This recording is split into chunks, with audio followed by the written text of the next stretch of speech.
Hello! Ito na nga, may share ko lang.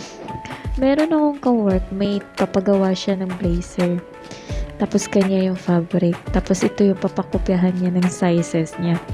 First time ko lang talaga gagawa ng blazer. So sabi ko, okay lang ba kung gawang first timer? Sabi naman niya, kaya mo na yan. Laki ng tiwala niya. Malaki yung tela niya.